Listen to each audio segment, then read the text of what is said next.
नमस्कार दोस्तों, आज से स्टडी पॉइंट चैनल पर आप लोगों का बहुत बहुत स्वागत है। दोस्तों, आज मैं मराठा साम्राज्य के अंतर्गत पेशवाओं का इतिहास पढ़ाऊंगा। यह मराठा साम्राज्य का तीसरा पार्ट है और अंतिम पार्ट भी है। और इस पार्ट से परीक्षा में प्रश्न भी बहुत ज़्यादा पूछे जाते हैं।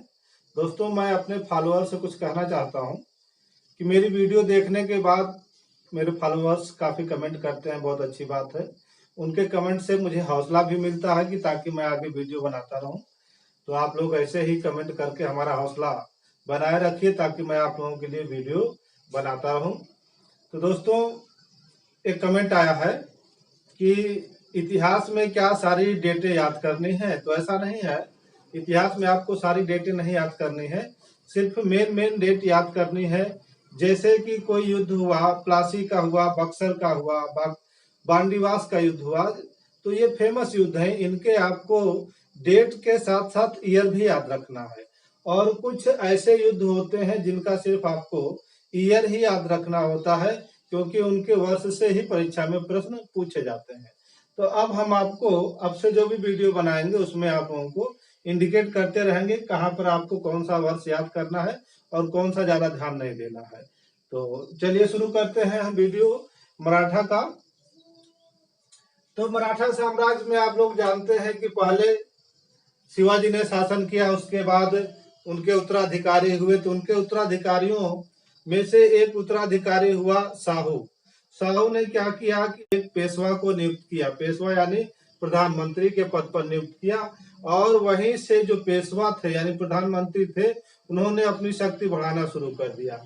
इसके बाद का इतिहास हम पेशवाओं का ही पढ़ेंगे। और जो शासक होते थे मराठा साम्राज्य के, वो नाम मात्र के होते थे, बल्कि वास्तविक शक्ति पेशवाओं के हाथ में ही होती थी। तो उन्हीं पेशवाओं के बारे में पढ़ेंगे कि कितने पेशवा हुए मराठा साम्राज्य के अंतर्गत, उन्होंने क्या कार्य किए। तो चलिए देखते हैं। बालाजी विश्वनाथ, इनका कार्यकाल 1713 से 1720 ईस्वी तक था। साहू जी महाराज जो समय मराठा साम्राज्य के छत्रपति थे, इन्होंने क्या किया कि 1708 ईस्वी में एक नया पद सृजित किया था, सेना करते। और इसी सेना करते के पद पर इन्होंने बालाजी विश्वनाथ को नियुक्त किया।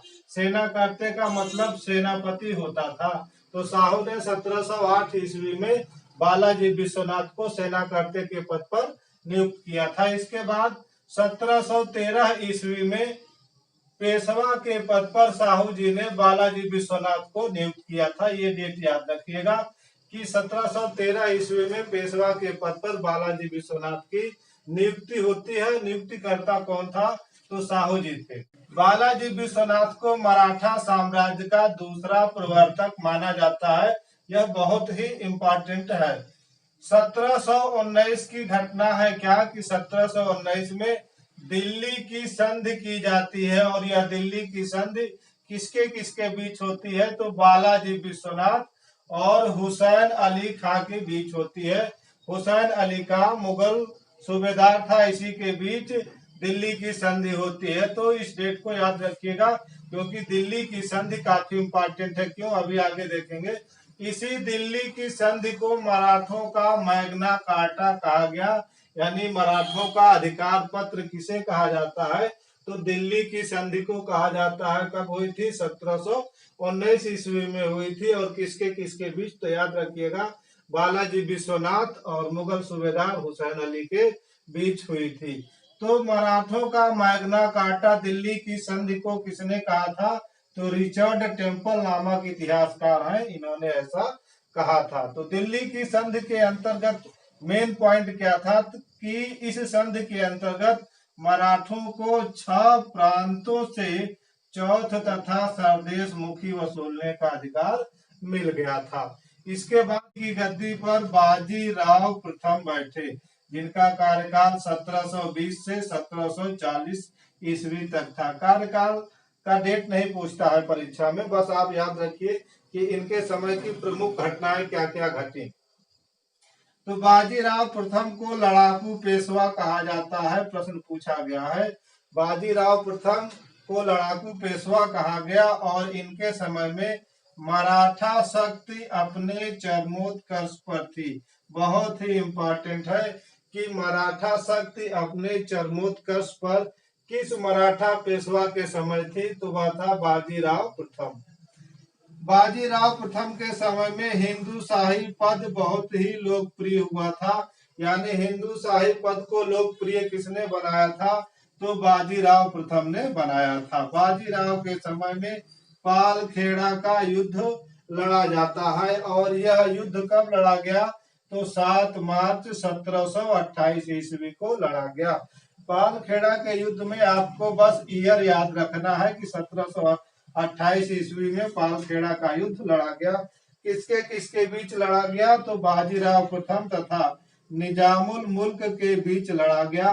बाजीराव प्रथम ने निजामुल मुल्क को हराया था पालखेड़ा के युद्ध में और इसी युद्ध के फलस्वरूप मुंशी शिवगांव की संधि की जाती है, जो 16 मार्च 1728 ईस्वी को की गई थी। बस आप ईयर याद रखिएगा इसका कि 1728 ईस्वी में मुंशी शिवगांव की संधि की गई थी।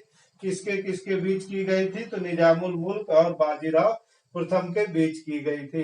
पालखेड़ा के युद्ध की इस हार से, पालखेड़ा के युद्ध के इस हार से दक्कन में मराठों की सर्वोच्चता स्थापित हो गई थी। इस बात पर ध्यान दीजिएगा कि दक्कन में मराठों की सर्वोच्चता कब स्थापित हुई थी, तो पालखेड़ा के युद्ध के बाद हुई थी।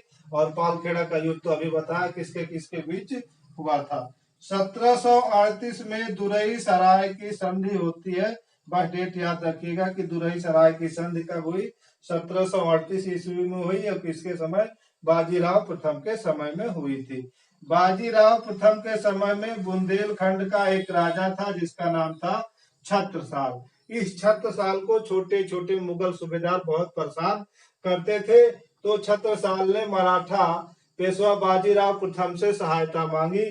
पेशवा बाजीराव प्रथम ने छत्रसाल की सहायता की, जिससे कि छत्रसाल जो है खुश होकर के अपने राजमहल में दरबार का आयोजन करते हैं और उसमें संगीत का प्रोग्राम रखते हैं।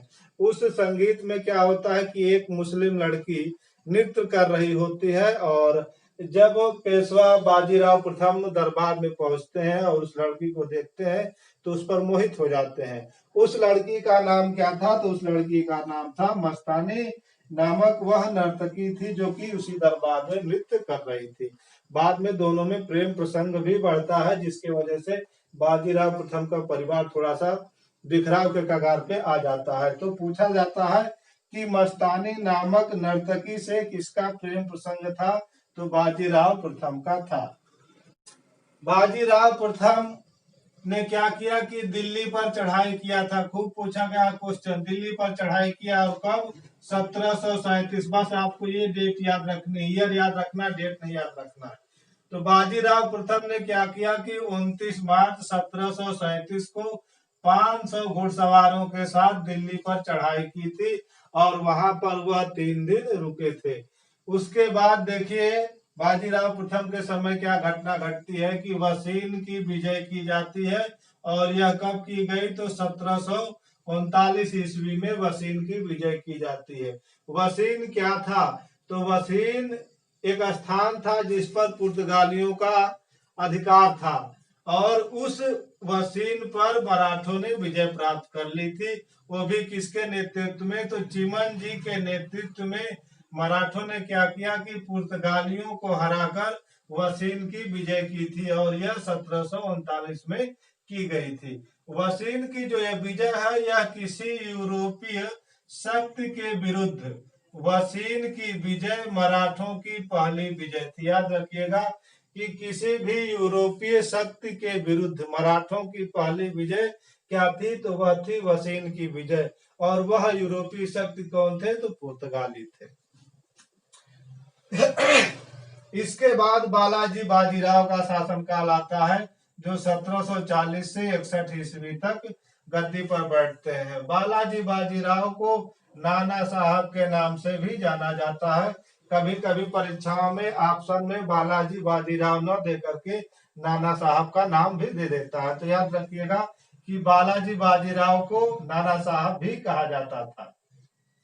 बालाजी बाजीराव के समय क्या हुआ कि मराठा साम्राज्य में सर्वाधिक विस्तार हुआ। याद रखिएगा कि मराठा राज्य का सर्वाधिक विस्तार किसके शासनकाल में हुआ था। वह पेशवा कौन था? तो वह था बालाजी बाजीराव थे। जबकि मराठा पेशवा बाजीराव प्रथम के समय क्या हुआ था कि मराठा शक्ति अपने चरमोत्कर्ष पर थी, लेकिन सर्वाधिक विस्तार मराठा राज्य का किसके समय होता है? बालाजी बाजीराव के समय होता है। बालाजी बाजीराव के समय कहा गया कि इनके घोड़ों ने यानी मराठों के घोड़ों ने कन्याकुमारी से लेकर के हिमालय तक के झरनों का पानी पिया था। ऐसा वक्तव्य किस मराठा पेशवा के लिए कहा गया है? तो बालाजी बाजीराव के लिए कहा गया है।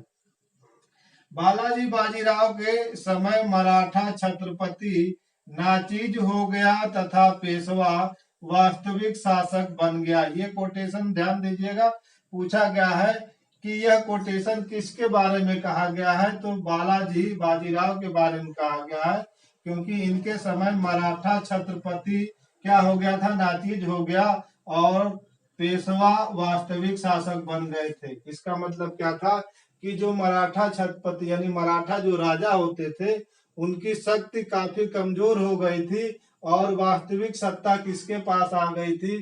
तो बालाजी बाजीराव के हाथ में आ गई थी। यानी वास्तविक सत्ता पेशवाओं के पास रहती थी, राजाओं के पास नहीं रहती थी। बालाजी बाजीराव के समय झलकी की संधि की गई। बस डेट याद रखिएगा, 1752 ईस्वी में झलकी की संधि की गई। और यह झलकी की संधि किसके समय की गई? तो निजाम और मराठा के बीच की गई थी।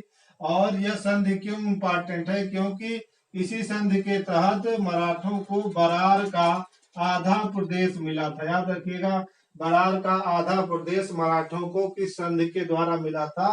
तो झलकी की संधि के द्वारा मिला था। और झलकी की संधि किसके किसके बीच? तो निजाम तथा मराठों के बीच की गई थी। बालाजी बाजीराव के समय पानीपत का तृतीय युद्ध हुआ। ध्यान दीजिएगा, पानीपत का तृतीय युद्ध किसके समय हुआ? बालाजी बाजीराव के समय हुआ। और कब? तो 14 जनवरी 1761 ईस्वी को हुआ। यहाँ पे आपको डेट के साथ साथ ईयर भी याद रखना है। 14 जनवरी 1761 को पानीपत का तृतीय युद्ध हुआ था। अब हुआ कैसे पानीपत का तृतीय युद्ध? तो अभी आपने क्या देखा कि मराठा साम्राज्य का सर्वाधिक विस्तार किसके समय? बालाजी बाजीराव के समय हुआ था। ये अपने राज्य का विस्तार कर रहे थे और इनके राज्य का विस्तार पंजाब से आगे अफगानिस्तान तक की सीमा छूने लगा था। तो उस समय हुआ क्या था कि अहमद शाह अब्दाली का एक बेटा था जो पंजाब के क्षेत्र पर शासन करता था, और अहमद शाह अब्दाली का एक प्रतिनिधि था जो मुगल दरबार में भी था। तो मराठों ने क्या किया कि अहमद शाह अब्दाली के पुत्र तथा मुगल दरबार में जो प्रतिनिधि था, दोनों को भगा देते हैं भारत से। इससे खफा हो जाता है अहमद शाह अब्दाली और वह भारत पर चढ़ाई करता है। किसके विरुद्ध? मराठों के विरुद्ध। और इसी का परिणाम होता है कि पानीपत का तृतीय युद्ध हुआ। तो पानीपत का तृतीय युद्ध याद रखिएगा, मराठों तथा अहमद शाह अब्दाली के बीच हुआ था। 14 जनवरी 1761 ईस्वी को हुआ था। मराठों का सैन्य नेतृत्व याद रखिएगा किसने किया था? तो मराठों का सैन्य नेतृत्व विश्वास राव ने किया था। यह विश्वास राव कौन थे? तो यह बालाजी बाजीराव के अल्पवयस्क पुत्र थे, यानी अभी इनकी उम्र नहीं हुई थी युद्ध कर सके, लेकिन फिर भी यह सैन्य संचालन कर रहे थे, युद्ध गए थे लड़ने के लिए। जबकि वास्तविक सेनापति यानी वास्तविक सैन्य शक्ति किसके पास थी? तो सदाशिवराव भाऊ के पास थी, जो कि बालाजी बाजीराव के चचेरे भाई थे। तो इस प्रकार पानीपत का तृतीय युद्ध मराठों का नेतृत्व किसने किया? विश्वास राव ने। जबकि वास्तविक सेनापति यानी वास्तविक नेतृत्व किसने किया था? सदाशिवराव भाऊ ने किया था। और मराठों की तरफ से एकमात्र मुस्लिम जो अहमद शाह अब्दाली से लड़ा था वह कौन था? इब्राहिम गारदी था। इब्राहिम गारदी मराठों का तोपची था, यानी तोप खाने का प्रमुख था उस समय इब्राहिम गारदी। जब पानीपत का तृतीय युद्ध हुआ उस समय मुगल बादशाह कौन था? तो शाह आलम द्वितीय थे उस समय मुगल बादशाह। ये सारी चीजें पूछी गई हैं परीक्षाओं में, तो आप इस पे ध्यान दीजिएगा। इसके बाद देखते हैं कि पानीपत का तृतीय युद्ध हुआ और इस युद्ध का प्रत्यक्षदर्शी कौन था? तो इस युद्ध का प्रत्यक्षदर्शी काशीराज पंडित थे। काफी बार पूछा गया है कि पानीपत के तृतीय युद्ध का प्रत्यक्षदर्शी कौन थे? तो काशीराज पंडित थे। पानीपत की पराजय की खबर यानी मराठों की जब हार हो गई और उस हार में कौन मारे गए? विश्वासराव, सदा शिवराव भाऊ मारे गए, इब्राहिम गाजी मारे गए, इनके बहुत सारे सेनापति मारे गए। यूं कहा जाए कि पानीपत के तृतीय युद्ध के बाद मराठों की शक्ति काफी कमजोर हो गई, क्योंकि बहुत बड़े बड़े अधिकारी इसमें मारे गए थे, सेनापति मारे गए थे। तो पानीपत के पराजय की खबर बालाजी को कौन दे? इसके लिए कोई तैयार नहीं हो रहा था, क्योंकि उनका चचेरा भाई और उनका बेटा विश्वासराव मारा गया था। तो ये दोनों जब मारे गए तो खबर देने में सब लोग डर रहे थे। तब पराजय की खबर एक व्यापारी ने दी थी, वो भी कूट संदेश के रूप में दी थी। कूट संदेश के रूप में कैसे? उन्होंने बालाजी बाजीराव को संदेश दिया इस पराजय का। तो देखिए उन्होंने क्या कहा। व्यापारी ने बालाजी बाजीराव से कहा कि 2 मोती विलीन हो गए। तो दो मोती विश्वासराव और सदाशिवराव भाऊ, ये 2 मोती थे, तो 2 मोती विलीन हो गए। 27 सोने की मोहरें खो गई।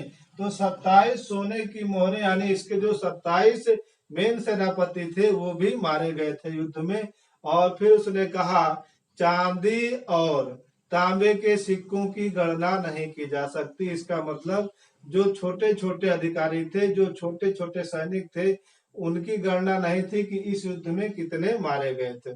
तो इस प्रकार उस व्यापारी ने कहा कि 2 मोती विलीन हो गई, 27 सोने की मोहरें खो गई और चांदी और सिक्कों की तो गणना ही नहीं की जा सकती। इस कूट संदेश के रूप में बालाजी बाजीराव को पानीपत के तृतीय युद्ध के बारे में बताया गया था। तो पूछा गया है कि पराजय खबर किसने दी थी? एक व्यापारी ने दी थी। किस भाषा में? कूट भाषा में दी थी। प्रत्यक्षदर्शी कौन था पानीपत तृतीय युद्ध का? तो काशीराज पंडित था। इस बात पर ध्यान दीजिएगा। इस युद्ध में अहमद शाह अब्दाली का विश्वास पात्र कौन था? तो रूहेला सरदार नजीब खान था, जिसे नजीबुद्दौला भी कहा गया।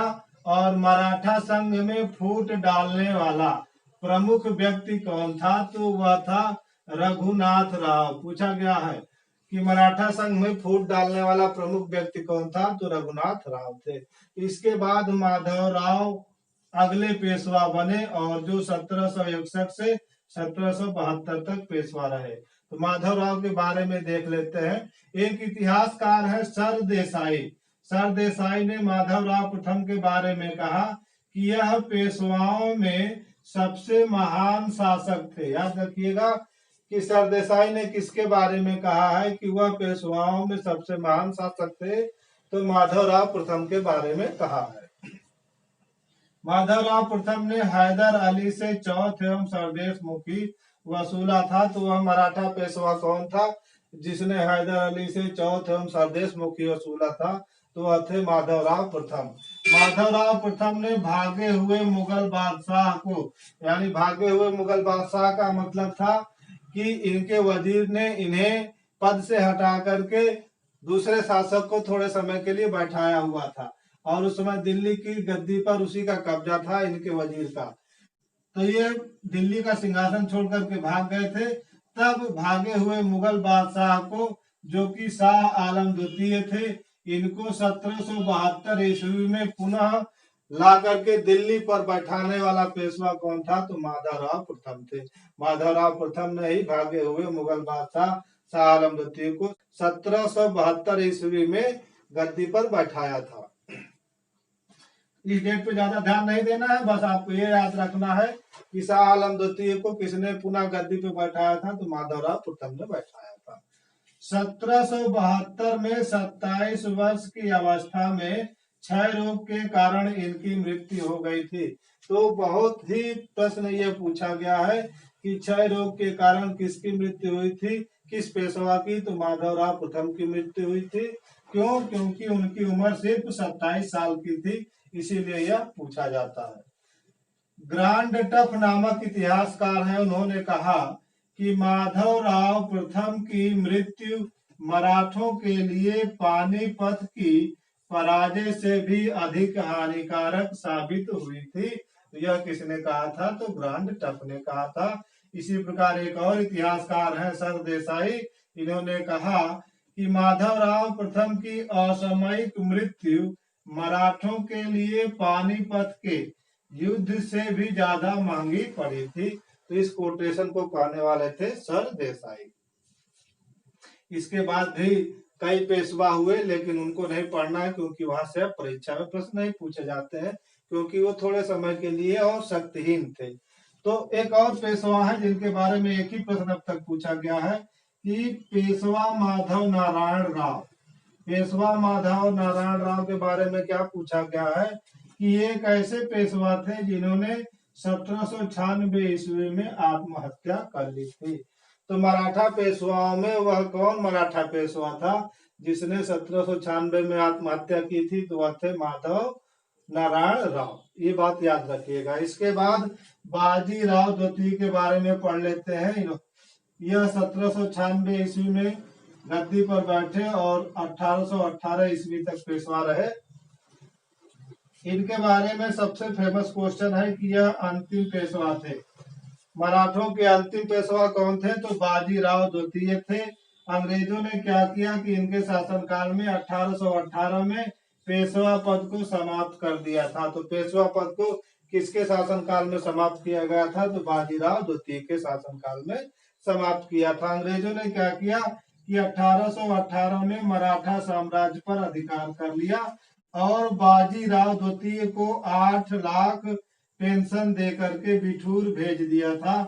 और इसी बिठूर में इनके एक दत्तक पुत्र थे धोंधू पंत, जिन्हें नाना साहब भी कहा जाता है, जो आगे चल करके 1857 की क्रांति में भाग लिए थे। बाजीराव द्वितीय को मराठा सरदार जसवंत राव होलकर ने हराया था। याद रखिएगा, क्वेश्चन पूछा गया है कि मराठा सरदार जसवंत राव होलकर ने किन्हें हराया था? तो बाजीराव द्वितीय को हराया था। मराठा साम्राज्य का अंतिम छत्रपति कौन था?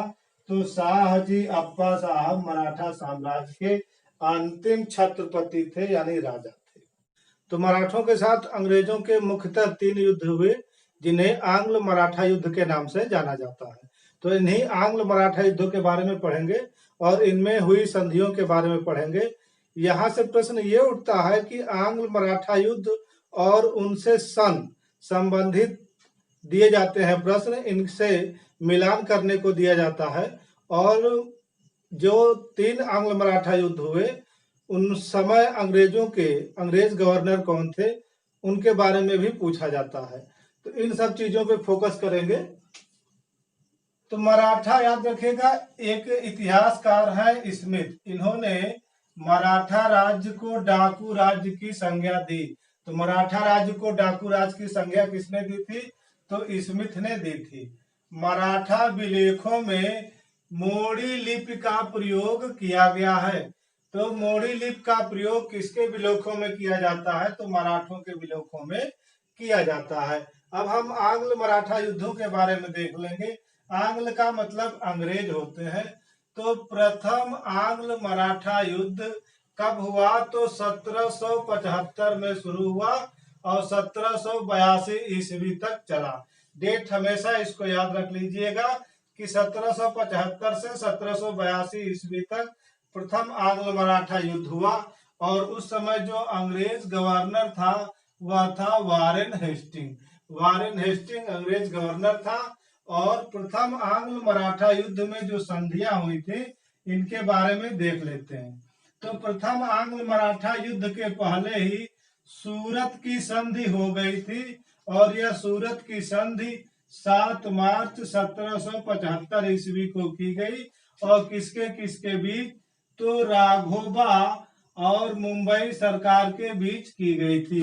राघोबा मराठा सरदार थे और मुंबई सरकार का मतलब अंग्रेजी सरकार के साथ यह संधि की गई थी। तो सूरत की संधि में आपको डेट याद रखना है और साथ ही साथ किसके साथ यह संधि की गई थी यह भी याद रखना है। प्रथम आंग्ल मराठा युद्ध में जो संधि हुई वह है पुरंदर की संधि। बहुत इंपॉर्टेंट है, इसलिए आपको इसकी डेट और ईयर भी याद रखना है। 1 मार्च 1776 ईस्वी को पुरंदर की संधि की गई। किसके बीच? गवर्नर जनरल हेस्टिंग तथा पूना सरकार के मध्य की गई थी।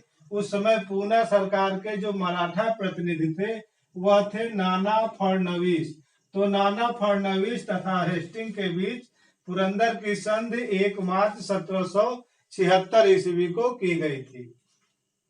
इसी प्रकार बड़गांव की भी संधि की जाती है प्रथम आंग्ल मराठा युद्ध के दौरान, जो 1779 ईस्वी में की गई थी। याद रखिएगा इस डेट को कि बड़गांव की संधि कब की गई थी, तो 1779 ईस्वी में की गई थी। और किसके किसके बीच? तो अंग्रेजों और मराठों के बीच यह संधि की गई थी। साल बाई की संधि भी प्रथम आंग्ल मराठा युद्ध के दौरान की जाती है, जो 17 मई 1782 ईस्वी को की गई। ये डेट याद रखिएगा, बहुत इंपॉर्टेंट है। यह मराठों और अंग्रेजों के बीच यह संधि की गई थी। साल बाई की संधि के द्वारा ही प्रथम आंग्ल मराठा युद्ध समाप्त हुआ था। तो पूछा भी गया है कि प्रथम आंग्ल मराठा युद्ध किस संधि के द्वारा समाप्त किया गया था, तो साल बाई की संधि के द्वारा समाप्त किया गया था, जो 17 मई 1782 ईस्वी को मराठों और अंग्रेजों के बीच हुई थी। इसके बाद हम द्वितीय आंग्ल मराठा युद्ध देख लेते हैं। तो द्वितीय आंग्ल मराठा युद्ध 1803 में शुरू हुआ, 1805 ईस्वी तक चला। तो इसकी डेट याद रखिएगा, 1803 से 1805 ईस्वी तक द्वितीय आंग्ल मराठा युद्ध चला। उस समय अंग्रेज गवर्नर जनरल जो था वह लॉर्ड वेलेजली था। तो लॉर्ड वेलेजली के समय द्वितीय आंग्ल मराठा युद्ध होता है और यह 1803 से 1805 ईस्वी तक चलता है। इस युद्ध के दौरान जो संधियां मेन हुई उन्हीं के देखेंगे। तो वेसेन की संधि की गई, जो 31 दिसंबर 1802 ईस्वी को की गई। और किसके बीच? तो बाजीराव द्वितीय और अंग्रेजों के बीच की गई थी। मराठा पेशवा बाजीराव द्वितीय और अंग्रेजों के बीच वेसिन की संधि की गई 31 दिसंबर 1802 ईस्वी को। इसमें आपको बस ईयर याद करना है कि 1802 ईस्वी में वेसिन की संधि की गई। द्वितीय आंग्ल मराठा युद्ध के दौरान ही देवगांव की संधि की गई और यह संधि 17 दिसंबर 1803 ईस्वी को की गई। यह संधि रघुजी भोसले तथा अंग्रेजों के बीच की गई थी। मराठा सरदार रघुजी भोसले और अंग्रेजों के बीच की गई थी देवगांव की संधि। ये सिर्फ आपको देवगांव की संधि याद रखना है, कब? 1803 में, ईयर याद रखना है। और किसके बीच? तो मराठा पेशवा रघुजी भोसले और अंग्रेजों के बीच की गई थी। तृतीय आंग्ल मराठा युद्ध 1817 में शुरू हुआ और 1818 ईस्वी तक चला, यानी 1 वर्ष तक ही तृतीय आंग्ल मराठा युद्ध चला था। उस समय जो अंग्रेज गवर्नर जनरल था वह लॉर्ड हेस्टिंग था। तो लॉर्ड हेस्टिंग के समय तृतीय आंग्ल मराठा युद्ध होता है, जो 1817 से 1818 के बीच चला था। तृतीय आंग्ल मराठा युद्ध के दौरान पूना की संधि की गई थी, जो 13 जून 1817 ईस्वी को की गई। यह बाजीराव द्वितीय तथा अंग्रेजों के बीच की जाती है। मराठा पेशवा बाजीराव द्वितीय तथा अंग्रेजों के बीच पूना की संधि 13 जून 1817 को की जाती है। पूना की संधि में आपको डेट सहित ईयर भी याद रखना है, क्योंकि यह संधि इंपॉर्टेंट है। क्यों इंपॉर्टेंट है? क्योंकि इस संधि के द्वारा ही, पूना की संधि के द्वारा ही पेशवा को, बाजीराव द्वितीय उसमें पेशवा थे, पेशवा को मराठा संघ की प्रधानता छोड़नी पड़ी थी। तो पेशवा को मराठा संघ की प्रधानता किस संधि के द्वारा छोड़नी पड़ी थी? तो पूना की संधि के द्वारा छोड़नी पड़ी थी। यह संधि कब हुई थी? तो 13 जून 1817 ईस्वी को हुई थी। इसके अंतर्गत और भी देख लेते हैं क्या है। तो तृतीय आंग्ल मराठा युद्ध के दौरान ग्वालियर की भी संधि की गई थी। यह संधि 5 नवंबर 1817 को की गई थी और किसके बीच? तो दौलत राव सिंधिया तथा अंग्रेजों के बीच ग्वालियर की संधि की गई थी। ग्वालियर की संधि में बस आपको ईयर पर ध्यान देना है। तो ग्वालियर की संधि दौलत राव सिंधिया तथा अंग्रेजों के बीच की गई थी। इसी युद्ध के दौरान मंदसौर की भी संधि की जाती है, जो 6 जनवरी 1818 ईस्वी को की गई थी। 1818 ईयर को ध्यान देना है आपको। तो मंदसौर की संधि 1818 ईस्वी में होलकर तथा अंग्रेजों के बीच की गई थी। आपने देखा कि यहाँ पर ग्वालियर और मंदसौर की संधि होती है, जबकि यहाँ पे दो अलग मराठा सरदार दौलत राव सिंधिया और होलकर आते हैं। ये दोनों जो होते हैं, ये मराठा राज्य की अलग से स्थापना करके वहां के राजा बनते हैं। मराठों के समय कुछ सरदार जो थे वो मराठा संघ से अलग होकर के अलग स्वतंत्र राज्य की स्थापना करते हैं। तो वहां से कभी कभी प्रश्न पूछ दिया जाता है। तो वो मराठा सरदारों ने कहाँ पे अपने स्वतंत्र राज्य की स्थापना की थी, उन चीजों को देख लेते हैं। जैसे नागपुर में मराठा सरदार ने स्वतंत्र राज्य की स्थापना की, और वो सरदार क्या कहलाते थे, तो भोसले कहलाते थे। तो नागपुर में भोसले ने स्वतंत्र राज्य की स्थापना की थी, और नागपुर की जो राजधानी थी वह नागपुर ही थी। यानी पूछा जाता है कि भोसले की राजधानी कहाँ थी, या भोसले राजवंश की राजधानी कहाँ थी, तो नागपुर में थी। और भोसले कहाँ के शासक थे, तो नागपुर के शासक थे। इसी प्रकार बड़ौदा में गायकवाड़ ने स्वतंत्र राज्य की स्थापना की थी। ये गायकवाड़ भी मराठों से संबंधित थे। तो गायकवाड़ की राजधानी पूछी जाती है कहाँ पर, तो बड़ौदा में थी, जबकि बड़ौदा में ही इनका राज्य था। इसी प्रकार इंदौर में होलकर थे। होलकर भी मराठों से संबंधित थे। तो होलकर ने अपने राज्य की स्थापना कहाँ की थी, तो इंदौर में की थी। और होलकरों की राजधानी पूछा जाता है तो इंदौर ही थी। याद रखिएगा, होलकर कहाँ के थे, तो इंदौर के थे। इसी प्रकार ग्वालियर के बारे में पूछा जाता है। तो ग्वालियर में सिंधिया मराठों का शासन था, और ये जो सिंधिया थे ये प्रारंभ में उज्जैन में अपना स्थान बनाया था, लेकिन बाद में इन्होंने अपने सत्ता का केंद्र ग्वालियर बनाया और ग्वालियर में ही राज्य करने लगे। तो सिंधिया कहाँ के थे, ग्वालियर के थे। होलकर कहाँ के थे, तो इंदौर के। गायकवाड़ कहाँ के थे, तो बड़ौदा के थे। और भोसले कहाँ के थे, तो नागपुर के थे। इनका क्रम मिलाने के लिए आता है, इसलिए इस बात पर आप ध्यान दीजिएगा। और जो इनके राज्य थे वह इनकी राजधानियां थी, इस बात को ध्यान दीजिएगा।